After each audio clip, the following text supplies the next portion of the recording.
Welcome back to The Explainer. Today, we're taking on some of the absolute biggest, most elusive existential concepts humanity has ever grappled with.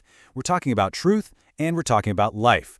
But we aren't just going to philosophize today. We're going to decode them into concrete, structural frameworks. We're diving into a really fascinating piece of source material by an author named Lifechanyuan, titled Faith is Truth, Love is Life. So if you've ever felt that spiritual or philosophical texts are just, way too vague, you are definitely in the right place. We're about to break these massive ideas down into measurable, actionable mechanics.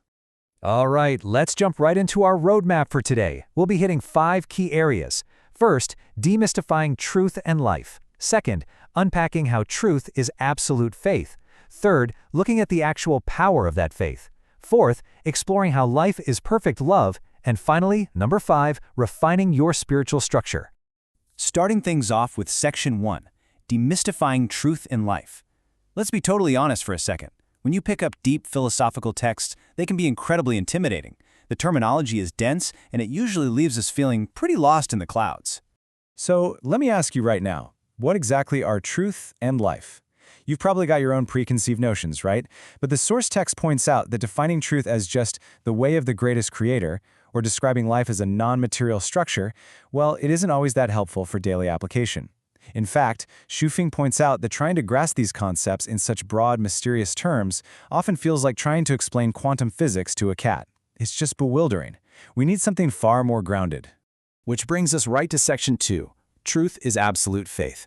And here is where we hit the first major paradigm shift of the source text. We're stepping completely out of vague philosophy and into a highly mechanical redefinition of what truth actually is. Look at the absolute precision of this definition. Faith isn't described here as just a blind feeling or some hopeful, passive wish. No, Lifechanyuan brilliantly removes the mystery from truth by defining it strictly as faith, but he presents it almost like physics or structural engineering. He defines it as a state of resonance within the soul, a meticulous and rigorous thinking structure, and a perfectly symmetrical system capable of instant reaction. It's a highly organized mental architecture. It's absolute. Moving into Section 3, the power of faith. So if faith is this concrete, perfectly symmetrical system, what happens when you actually deploy it? Well, we're going to look at the tangible evidence the author uses to prove that this psychological structure actively alters physical reality. Lifechanyuan points straight to the New Testament for historical proof. We see instances of healing blindness, leprosy, and paralysis entirely without medical treatment. Think about the famous story of a woman who suffered from uterine bleeding for decades, and because of the absolute structure of her faith, she was healed instantly just by touching the hem of Jesus' garment. Jesus even stated that with genuine faith, a person could literally uproot a tree and plant it in the sea. The crucial takeaway here is that in Lifechanyuan's framework, these aren't just inexplicable magic tricks. He argues they are the logical, guaranteed results of an unbreakable spiritual thinking structure interacting with the physical world. We can actually see how this mental structure works, or completely fails, by looking at the micro-story of Peter walking on water. When Peter first steps out of that boat, his faith is strong. His mental structure is perfectly symmetrical, so he walks. But then he looks around. He sees the towering, stormy waves, and fear takes hold. Instantly, his faith diminishes. His internal structure collapses, and the physical sinking begins immediately. His psychological state dictated his physical reality in real time. To the author, this proves exactly why Jesus expressed such frustration with those of little faith. Because without that mental structure, you literally sink. And this concept isn't just limited to biblical stories. Lifechanyuan brings in the psychological concept of the Pygmalion effect, tying it to a story about a Zen master.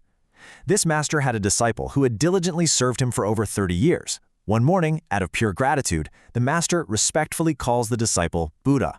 But the disciple just didn't acknowledge it. He lacked the internal faith to accept that reality.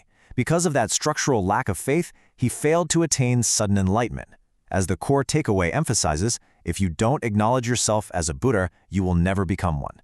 According to this text, your belief system sets your absolute boundaries. Let's bring this down to everyday life. Consider the contrast between unwavering faith and constant doubt. On one side, you have a wife with unwavering faith in her husband's abilities. The text argues this creates a literal reality of family warmth, harmony, and rising economic and social status.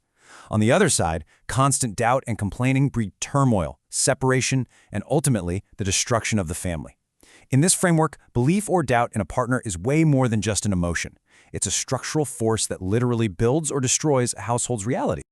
All right, let's shift gears to the second major pillar of our explainer with Section 4. Life is perfect love. We've established the structure of truth as faith. Now we are going to look at the actual substance of life. Just as truth is mechanically defined as faith, life is mechanically defined here as love. Life is a non-material structure with spirituality, and its ultimate quality and perfection are dictated entirely by love. Think of love as the ultimate purifying agent within your structure. The more love you have, the more perfectly symmetrical and high quality your non-material life structure becomes. To demonstrate what this highest quality looks like in practice, the text highlights the number 49. This is the number of years Buddha Shakyamuni endured extreme hardship to relieve humanity's suffering, completely giving up a highly privileged life to do so. Alongside Jesus, who the text notes loved humanity with his very blood, this kind of perfect sacrifice demonstrates the universal love required to achieve the absolute highest quality of life. We're talking about an expansive, all-encompassing love. Which leads us perfectly into our final section, refining your spiritual structure. We are now going to see exactly how this love is quantified and graded across the entire universe and how you can actively refine your own. Get this, Shuafeng states that those with Buddha eyes can see into 36 different dimensional spaces. We're talking about a vast cosmological scale here, from the heavenly Pure Land all the way down to the inflamed layer. And what's absolutely fascinating is that the singular difference between existing in the plant world versus the thousand-year world isn't just arbitrary. It comes down to one measurable metric: the breadth, depth, and amount of love within your non-material structure. This is honestly brilliant. Shuafeng uses a crude oil metaphor to explain this refining process. Notice how the stages of refinement perfectly map to spiritual quality. When you extract crude oil from the earth, you refine it to separate its components, right? The purest extraction becomes light oil and gasoline. It's highly useful, high quality. In the spiritual equivalent, these are the gods, Buddhas, and celestial beings, characterized by the broadest love. In the middle, you have diesel and kerosene, representing average mortals with much narrower love. And at the very bottom, the impure leftovers become heavy asphalt. Spiritually, this represents those filled with hatred and impurities, destined for the lowest realms, like hell. The balance of love is literally the refinery that sorts us all. So let's break this down into a practical 3-step formula for you. Step 1, cultivate love to actively broaden and deepen its reach. Step 2, allow that expanded love to act as a solvent, purifying your non-material structure. Step 3, ascend naturally to higher, perfectly symmetrical life spaces. In Shuifeng's framework, it is a simple equation. More broad love equals ascension. A lack of love or the active creation of hatred practically guarantees a descent into those lower, asphalt-like spaces. Now, where do we usually trip up? Well, the author pulls 0 punches here, adopting a very direct, challenging tone to confront the ultimate romantic cliché. He says, "You are being foolish." Why is it foolish to say, "I only love you"? Because it's exclusive. Narrowing your love down to just one single person severely limits your spiritual refinement. It keeps you stuck right there in the kerosene layer, when your structure has the potential to be premium gasoline. So what's the fix? The text gives a very clear, massive directive. Love the Creator, love the gods, love nature, love humanity, love life itself, and yes, even love your enemies. That is our ultimate takeaway today. To achieve a true, perfect, high-quality life, you have got to move away from restricted, narrow affection and embrace a completely expansive, universal love. Which leaves us with this final provocative question. Will you choose to expand your love, even to your enemies, or will you remain in the asphalt of narrow affection? I want you to really think about that as you go about your week. How are you structuring your absolute faith, and honestly, just how broad is your love?